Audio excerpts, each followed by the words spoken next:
अस्सलाम वालेकुम दोस्तों, आज हम आपके साथ शेयर करेंगे चिकन रोस्ट की रेसिपी। ये हमें चाहिए ग्रीन मिर्चें और अदरक, और हमें एक मुट्ठी इसके लिए चाहिए लहसुन, और 4 अदद छोटे प्याज चाहिए हमें। इनको हमने सारी चीज़ों को बारीक पीस लेना है, ग्राइंड कर लेना है, ठीक है।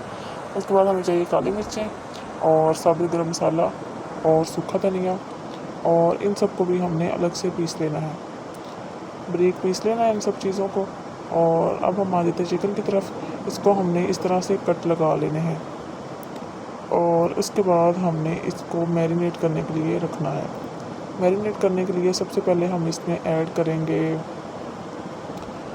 ये जो हमने मसाला पिसा था वो हरा मसाला, और उसके बाद हम इसमें ये सूखे मसाले जो हैं वो ऐड करेंगे, और उसके बाद हम इसमें डालेंगे नमक 1 चम्मच हस्बे ज़ायक़ा, जो भी आपको पसंद हो उस तरह आप डाल लें।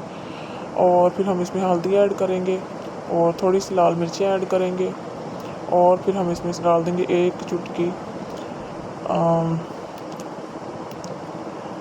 और इसमें हमने दही डाल दिया। और उसके बाद हमने इसको मैरिनेट करने के लिए अच्छे से मिक्स करके रख देना है 3-4 घंटे के लिए। उसके बाद ये देखें हम इसको चूल्हे पे रख दिया है। ये हमारी चिकन जो है ये गलने के लिए हमने रख दिया है और ये तैयार हो रहा है।